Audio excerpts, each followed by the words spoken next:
Welcome to the deep dive. Today we've got a really fascinating stack of sources looking at where ancient spiritual ideas meet modern science, specifically the work of Dr. Hiroshi Motoyama.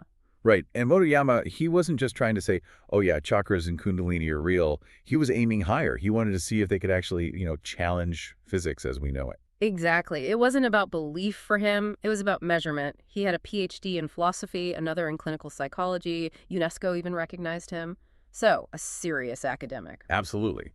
His whole mission was to build this bridge, a measurable one, using electrophysiology to understand higher consciousness, to prove this subtle energy stuff exists under lab conditions. Okay, so to really get into his science, we need to understand the foundation he was testing. That's the Tantra Yoga system, right? What's the basic idea there about, well, us, humans? Yeah, Tantra Yoga basically says we're multidimensional beings.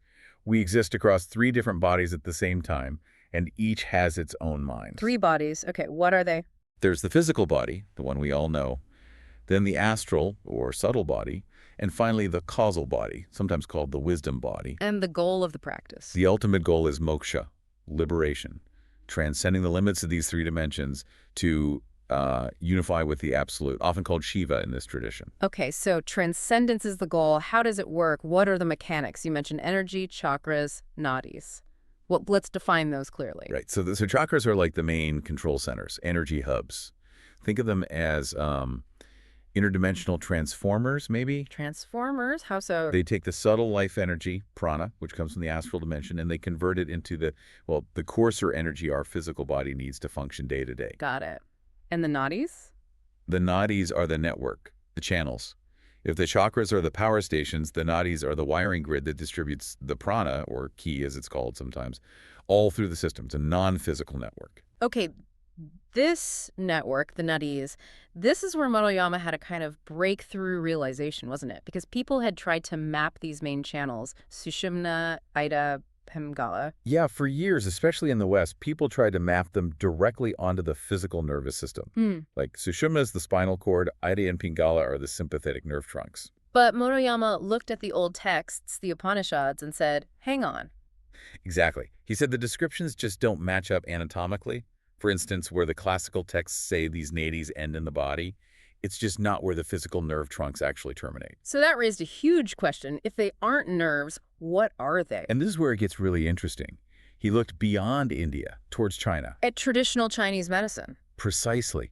And he found this incredibly strong correspondence, almost a one-to-one match, really, between the classical Indian descriptions of the nadi system and the meridian system used in Chinese acupuncture. Wow. So the channels that acupuncturists work with where qi flows Seem to be the very same energetic infrastructure described in the ancient yogic texts as India. Just, different names for the energy and the channels. That's pretty stunning validation, isn't it? 2 completely separate ancient traditions mapping the same invisible system. It really is. It strongly suggests there's something real there, this energetic layer, even if we can't dissect it physically. Okay, so that's the infrastructure. Now, let's talk about the power source that runs through it, the kundalini, the serpent fire. Right. Kundalini is described as this incredibly potent, transcendental, creative energy.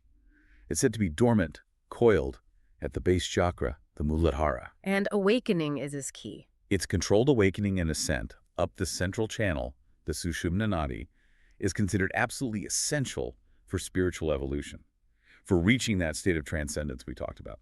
And controlled is the key word there, because Motoyama knew firsthand this wasn't something to mess with lightly. His own experiences fueled this research, didn't they? Oh, absolutely. This wasn't just theory for him. He reported some pretty intense personal experiences himself, things like involuntary levitation, feeling immense internal heat when Kundalini first rose. It wasn't always pleasant. So part of his motivation was to understand these phenomena scientifically. Yes, and to differentiate them. He wanted to show that the sometimes bizarre physical symptoms that can arise during this process, things that might look like illness, are actually signs of energetic transformation, not standard physical disease, to sort of protect people going through it by validating their experience. Which leads us right to his attempt to build that scientific bridge. How do you even measure something described as subtle energy? What did he build at his institute in Tokyo? He developed some pretty unique tech. The main ones were the AMI, that's apparatus for measuring the functional state of internal organs and their corresponding meridians, Okay, AMI. and the other one, and the specialized chakra instrument. This one was designed specifically to detect the subtle energy fields themselves. Let's break down the AMI first. What did it actually do? Measuring internal organs and meridians. How? Think of it like a very, very sensitive EKG, but instead of just the heart, it measured tiny electrical potential differences across the endpoints of those acupuncture meridians. Ah, connecting back to the Chinese system. Exactly. By measuring these tiny electrical variations, he could assess the energy flow, the functional state of the organs associated with each meridian. It let him link physical conditions to, well, energetic or potentially spiritual activity. And the chakra instrument, what was its job? That was the direct detector. It was designed to pick up minute changes in energy fields around a person, electrical, magnetic, maybe even optical, like light, especially when they were in deep meditative states or focusing intently. Okay, so he has the tools. What did he find when he started using them? Did the data line up with the traditional ideas about psychic abilities, the cities? It started to, yeah. He found clear patterns. For instance, people who were good at what he called PES, perception extrasensory. Things like telepathy, clairvoyance. Right. Those abilities tended to correlate with highly active lower chakras, Muladhara, Svadhisthana, Manipura. But here's the interesting part. The AMI readings for these people often showed a functional deficiency or instability in the meridians linked to those areas. Deficiency. Yeah. So like the digestive system, urogenital system, meridians, they were running low on energy. Kind of. It suggested that activating those lower chakras for peace abilities was actually drawing energy out of the corresponding physical systems to fuel the psychic perception. The energy was moving up and out, you could say. Okay, that makes a certain kind of sense. What about the other main type of ability, PK psychokinesis, affecting matter, healing? That showed a totally different profile. PK abilities were strongly linked to the Anahata chakra, the heart center. And the AMI readings? Deficiency again. No, the opposite. For PK subjects, the AMI showed functional excess energy and instability in the heart-related meridians. Excess energy. So anahata activation wasn't draining energy from the physical? It seemed to be more like a center for generating or injecting energy, Mm-hmm. maybe drawing it from somewhere else, an external source perhaps, and then directing it outwards into the physical world, like in healing. Okay, this is where things start to get really wild, right? Because the AMI is measuring relative energy levels, deficiency, or excess. But the chakra instrument detected things that seemed to, well, break the rules of physics. This is definitely the most provocative part of his research. He reported two key findings during intense concentration that directly challenged the law of conservation of energy. That energy can't be created or destroyed. What was the first one? Okay, so when subjects focused intensely on their Manipura chakra, the navel center, and they had this subjective feeling like they were ejecting psychic energy outwards, Motoyama reported that the positive electrical potential measured around that chakra by his instrument would just vanish. Vanish, like poof, gone. Gone. Just disappeared from the measurement. It wasn't absorbed or changed. It seemed like the psychic energy actively annulled the physical electrical charge in that space. It ceased to be measurable electrical energy there. Whoa, okay. Annulled energy. What was the second finding? The second was linked to the Anahata, the heart chakra, and it was the reverse.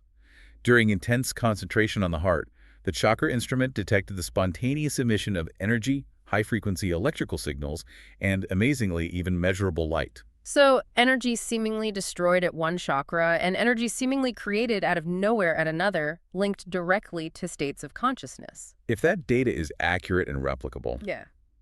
it suggests that focused consciousness, or psychic energy, can interact directly with the physical world to either negate existing energy or generate new energy. That's why he called his work a bridge, potentially bridging mind and matter in a way conventional physics doesn't allow for. It's a huge implication. But let's pull back to the practical side and the warnings, because Motoyama was very clear about the dangers, especially based on his own difficult experiences. He stressed a specific order for awakening the chakras. Why was that so crucial? Yes, this is absolutely critical. Control. He insisted that the Ajna chakra, the third eye center, must be activated first. Before the lower ones. Why? Because the lower chakras, particularly Muladhara and Svadhisthana down at the base, are described as storehouses for karma, both latent and active karma from past lives. Think of like compressed psychological and emotional baggage, potentially very powerful stuff. And if you open those centers first, without any kind of guidance system, You unleash those potent karmic forces prematurely and chaotically. The result can be catastrophic. Severe psychological instability, wild mood swings, paranoia, delusions, even physical illness triggered by the energy imbalance. So ajna first acts as What? a control mechanism. Exactly. Activating ajna is said to grant prajna, which is like divine wisdom or intuitive insight. This higher awareness, this wisdom, is absolutely necessary to safely manage, purify, and integrate the raw, powerful, potentially disruptive energies that inevitably get released when the lower karmic centers are awakened later on. It's the safety prerequisite. And his own life showed the danger of imbalance, right? Even with ajna open, focusing too much on one center. You mentioned his experience with Manipura. Yes, a perfect example. Hmm. Manipur, the city of jewels at the navel, governs digestion. He documented that intensely focusing there brought him abilities like clairvoyance, seeing spirits, but he overdid it. The constant localized activation, the overuse of that single center without balancing it with the whole system, eventually led to him developing a severe gastric ulcer, a direct physical consequence of abusing that chakra's energy. Yeah. It really highlights that seeking power, as the cities, in isolation, is incredibly risky. It really drives home the need for balance and proper guidance. Let's touch on a couple of other chakras and the abilities traditionally associated with them, which his work seemed to support. What about Vishuddhi, the throat chakra? Vishuddhi means purification. It's linked to the thyroid gland, the pharyngeal and laryngeal nerve plexi. It's said to purify the divine nectar, the amrita, that drips down from the higher centers like Sahasrara or Bindu Visarga. An awakening it grants what?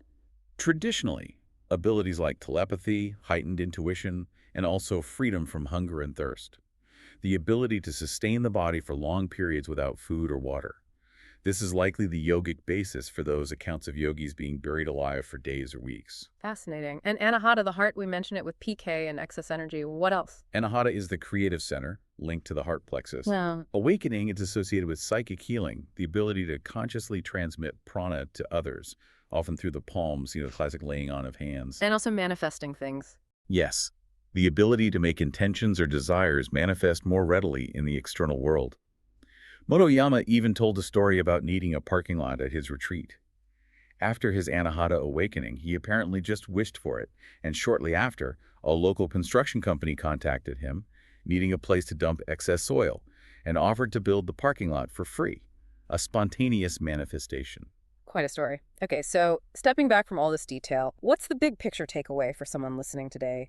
Motoyama's work seems to validate the ancient path. It really does.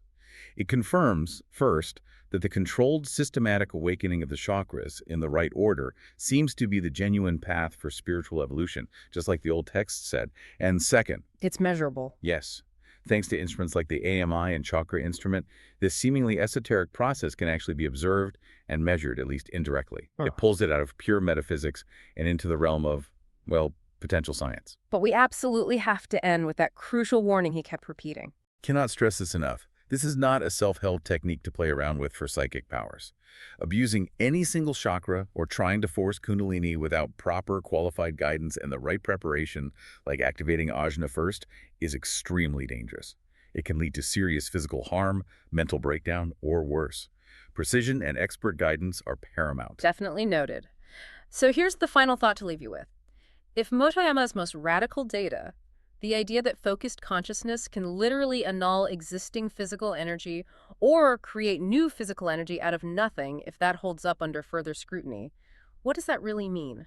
It fundamentally challenges our entire model of physics of cause and effect. And how closely does it mirror those ancient spiritual doctrines that claim the physical world itself is ultimately a projection, a manifestation of mind or consciousness? If your mind can directly create or destroy energy and matter, the reality we inhabit might be vastly different and vastly more participatory than we think. That's definitely something to mull over. A real deep dive.